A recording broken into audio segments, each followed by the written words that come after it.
Hello बच्चों, आइए इस प्रश्न को पढ़ते हैं। बोला रहा है कि जेड अक्ष के परितः एक वृत्त पर घूमते कण का जो कोणीय संवेग है एल सदिश, वो अक्ष के किसी बिंदु ओ के प्रति लिखा जाता है। पहला ऑप्शन है यदि ओ वृत्त का केंद्र हो तो एल सदिश की दिशा जेड अक्ष की ओर होगी। दूसरा ऑप्शन है ओ की स्थिति कहीं भी हो, एल सदिश की दिशा जेड अक्ष की ओर होगी। तीसरा ऑप्शन है यदि ओ वृत्त का केंद्र हो तो एल सदिश का परिमाण न्यूनतम होगा। और चौथा ऑप्शन है यदि ओ वृत्त का केंद्र हो तो एल सदिश का परिमाण अधिकतम होगा। आइए इस प्रश्न की मुख्य अवधारणा की चर्चा करें। मुख्य अवधारणा देखिए यहाँ पर, मान लीजिए कोई कण है इस तरीके से जिसका द्रव्यमान m है, वो इधर की तरफ जा रहा है v गति से। इस कण से कुछ दूरी पर मान लीजिए एक बिंदु है, यहाँ पे p बिंदु।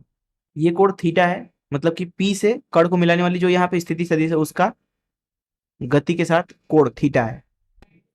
तो इस v का दो हिस्सा आएगा, एक तो आएगा स्थिति सदिश के अविलंबोत वाला हिस्सा और दूसरा उसकी दिशा में इस तरीके से। ये वाला हिस्सा हो गया v साइन थीटा। अब देखिए, अगर इस कण का हम p के सापेक्ष ओमेगा निकालना चाहें कोणीय वेग, तो वो होता है अविलंबोत वाला गति, मतलब कि स्थिति सदिश की जो अविलंबोत है गति का वो हिस्सा भागे कण का बिंदु से दूरी। तो ये जो दूरी है यहाँ से यहाँ तक वो मान लीजिए r है, तो इसको आप लिखोगे यहाँ पे v साइन थीटा भागे r। अब अगर इस p बिंदु के सापेक्ष आप कोणीय संवेग लिखना चाहो तो उसको हम LP बोल देते हैं, तो वो हो जाएगा IP ओमेगा p। मतलब कि p के सापेक्ष हमें देखना है जड़त्व आघूर्ण आई p, कण का कितना हो जाएगा वो mr का वर्ग, mr का वर्ग गुणे ओमेगा p कितना है v साइन थीटा भागे r। तो एलपी क्या मिला आपको, एलपी बराबर M V R sine theta. या तो ऐसे लिख सकते हो या तो फिर इसको ऐसे भी लिख सकते हो आप, M R V sine theta. तो ये हो गया एलपी। वी साइन थीटा यहाँ पे क्या है, वी साइन थीटा है वेग अथवा गति का स्थिति सदिश के लंबवत वाला जो गति है उसका हिस्सा। तो वी सदिश के लंबवत वाला, सॉरी, आर सदिश के लंबवत वाला जो गति है वही है वी साइन थीटा, इस तरीके से। तो इसको आप ऐसे भी लिख सकते हो, एलपी बराबर एम आर वी लंबवत। तो इसका इस्तेमाल हम यहाँ पे करने वाले हैं। तो अगर इस मुख्य धारा से इस प्रश्न को हम हल करें तो बोला जा रहा है कि जेड अक्ष के प्रत्येक वृत्त पर घूमते कण का कोणीय संवेग एल सदिश अक्ष के किसी बिंदु ओ के प्रति लिखा जाता है। तो इस तरीके से हम एक्स वाई बना लिए। ये मान लीजिए जेड अक्ष है, जेड अक्ष एक्स, और ये वाई।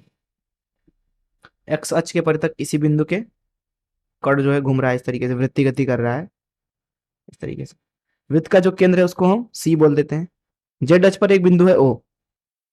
अब अगर आप देखोगे तो वृत्त क्योंकि पूरी तरीके से सममित है, तो बिंदु ओ की और कण के बीच में जो दूरी है, कण कहीं पे भी हो वृत्त के ऊपर कहीं पे भी, वो दूरी तो बराबर ही होगी। मान लेते हैं एल है। अब देखिए, जो यहाँ पे गति है वस्तु का और जो यहाँ पे स्थिति सदिश है ओ से वस्तु तक का, इस तरीके से ये जो सदिश है, इन दोनों के बीच में जो कोण है वो सदैव 90 अंश होगा। यहाँ पे गति इस तरीके से है, स्थिति सदिश इस तरीके से है, इनके बीच में 90 अंश का कोण। अर्थात v जो है, अर्थात कण की गति, वो सदैव अभिलंबोत है स्थिति सदिश के। तो o के सापेक्ष अगर आप कण का कोणीय संवेग लिखना चाहेंगे, o के सापेक्ष कोणीय संवेग, तो ये कितना हो जाएगा m गुणे उसका गति गुणे, क्योंकि अभिलंबोत गति v है स्वयं, कण का बिंदु से दूरी हमने l मान रखा है। तो ये हो गया o के सापेक्ष कण का कोणीय संवेग। अब यहाँ पे आप देख सकते हैं कि अगर बिंदु o जो है वो केंद्र पे हो जाए तो उस अवस्था में जो l होगा वो किसके बराबर हो जाएगा, त्रिज्या के। तो केंद्र के प्रति जो कोणीय संवेग है वो कितना आ जाएगा, एम वी आर। और अगर जो बिंदु o है वो केंद्र पर नहीं है तो इसका क्या मतलब है कि l ज्यादा होगा त्रिज्या से, सीधी सी बात है। इसलिए बाकी के सभी बिंदुओं पर जो कोणीय संवेग है वो ज्यादा है केंद्र के मुकाबले। अब देखिए प्रश्न में हमसे क्या पूछा जा रहा था। पहले ऑप्शन में बोला जा रहा है कि यदि ओ वृत्त का केंद्र हो तो एल सदिश की दिशा जेड अक्ष की ओर होगी। अब देखिए एल सदिश की दिशा हम निकालते हैं। हमने माना है कि जो कण है वो इस तरीके से घूम रहा है, इस तरीके से। हम यहाँ पे फिर से देख लेते हैं अवस्था को। इस तरीके से जेड अक्ष है, एक्स वाई, कण यहाँ किसी बिंदु के परितः घूम रहा है इस तरीके से। किसी छड़ पर कण मान लीजिए यहाँ पे है, इस तरीके से इसकी वेग है, v सदिश बोल देते हैं। और बिंदु ओ यहाँ पे है कहीं पे ओ, तो यहाँ से इस तरीके से स्थिति सदिश जोड़ दिया, एल सदिश बोल देते हैं। और हमें पता ही है कि एल जो है वो कितना होता है, आई ओमेगा, जैसा कि मुख्य उदाहरण देखा मैंने यहाँ पे। इसको तो सदिश रूप में भी आप लिख सकते हो, एल सदिश को लिख सकते हो आई ओमेगा सदिश। अब देखिए आप, अगर आपको ओमेगा का अर्थात कोणीय वेग का दिशा पता करना है, तो कोणीय वेग की दिशा वही होती है जो आर सदिश क्रॉस वी सदिश की होती है। देखिए ये दोनों आपस में बराबर नहीं है, लेकिन इनकी दिशाएं बराबर है। आर यहाँ पे क्या है, एल सदिश, तो आर के जगह पे हम एल सदिश लिख देते हैं, एल सदिश।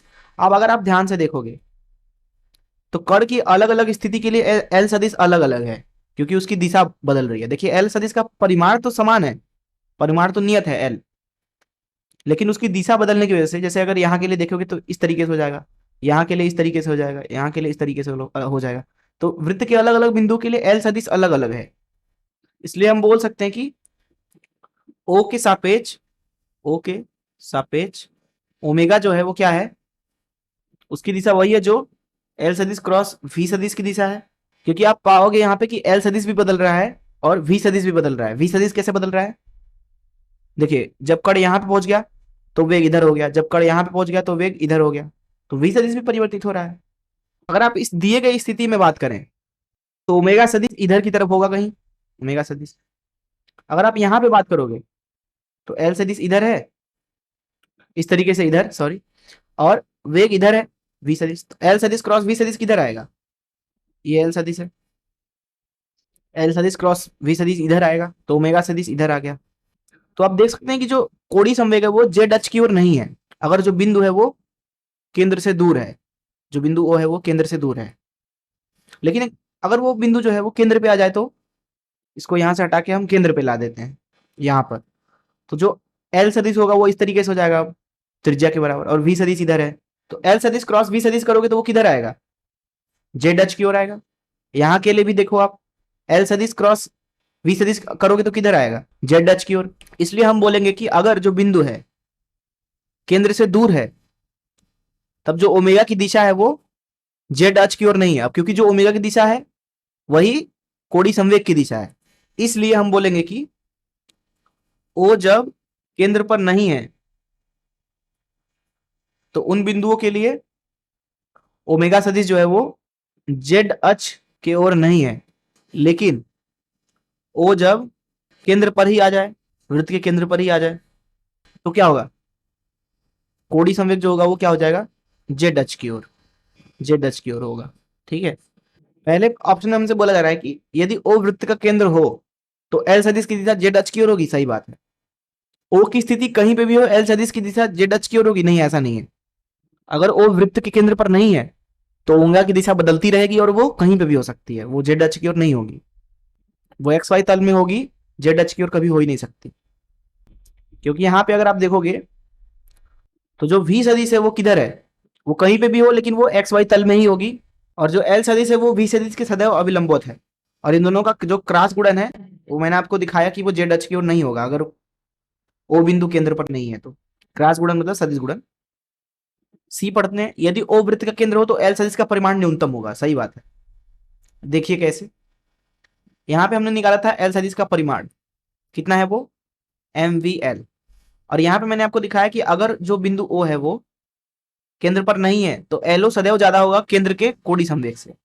तो अगर ओ वृत्त का केंद्र हो जाए तो एल सदिश का परिमाण क्या हो जाएगा, न्यूनतम हो जाएगा, क्योंकि कण से बिंदु की दूरी न्यूनतम हो जाएगी त्रिज्या के बराबर। और ओ जो बिंदु है वो केवल और केवल जेड अक्ष पर ही हो सकता है, तो इसलिए ए और सी सही है यहाँ पे। मैं आशा करता हूँ कि आपको इस प्रश्न का हल जरूर समझ में आया होगा। धन्यवाद।